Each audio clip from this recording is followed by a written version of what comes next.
একটু খেয়াল, আল্লাহ যেন আমাদেরকে কবুল করেন, মঞ্জুর করেন। বাবাজিদের খেদমতে আরজ করতে চাই, আমার দয়াল নবী শয়তানকে জিজ্ঞেস করেছিলেন, আল্লাহর ইবাদত তুমি কত বৎসর করেছো?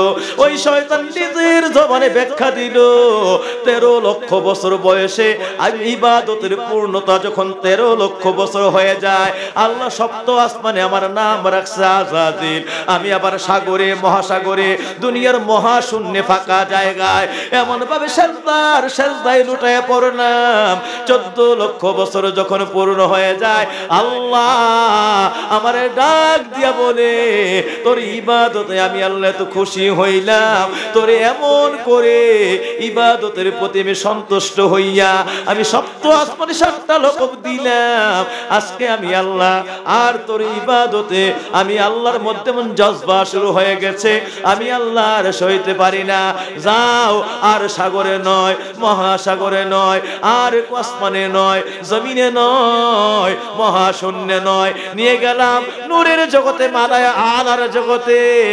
আজকে 14 লক্ষ বছরের পূর্ণতার সময়, এই ইবাদতের পূর্ণতার বয়সে তোমারে বানায় দিলাম।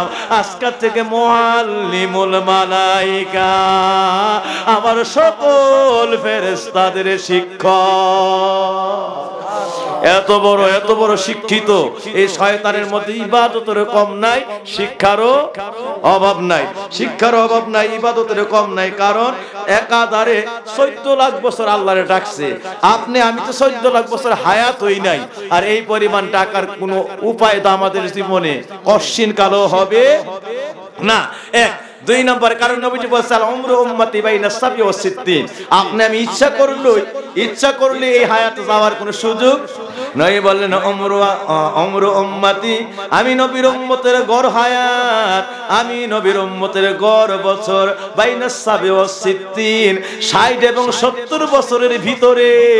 কেউ 40 বছর, কেউ 30 বছর, কেউ 50 বছর, কেউ বা 100 বছর, কেউ বা 100 থেকে একটু বেশি এইভাবে বাঁচবে।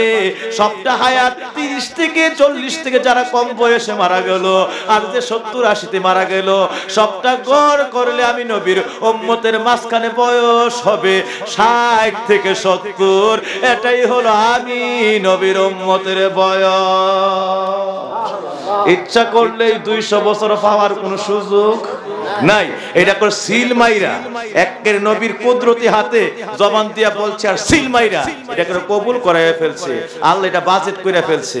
এইটারে উল্টানের কোনো ক্ষমতা এই দুনিয়ার অ্যাপোলো হসপিটাল না, মাদ্রাজের হসপিটাল না, এই দুনিয়ার সিঙ্গাপুরের মাউন্ট এলিজাবেথ নয়, ব্যাংককের হাসপাতাল নয়, সারা পৃথিবীর হসপিটাল, ডাক্তার, কবিরাজ, সায়েন্টিস্ট বেটে খাওয়াইলেও এই হায়াতের উপরে কারো কোনো হায়াত কলম দইরার বাড়ানোর ক্ষমতা নাই। ঠিক না বেঠিক?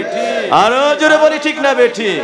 কারণ নবী যেটা বলে গিয়েছেন, আল উমরু উম্মতি বাইনা সাবি ওয়া সিত্তিন, আমি নবীর উম্মতের গড় হায়াত 60 থেকে 70-এর ভিতরে।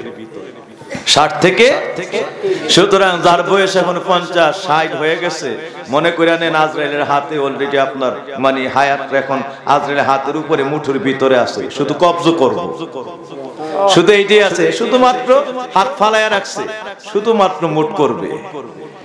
কইরে সেকেন্ডের আগে আপনাকে জমিনের মধ্যে লাশ করে ফেলে দিয়ে আপনাকে নিয়ে চলে যাবে। তাহলে আপনি বলতে পারেন, আমাকে নিয়ে চলে গেলে তো আমি যাওয়ার কথা, তাই আমারও তো আর নিয়ে যায় না। হ্যাঁ, ও আমার বাপজিরা, আমি আসলে ওয়াজ যাইতে চাই না, কিন্তু আয়সা পড়ে।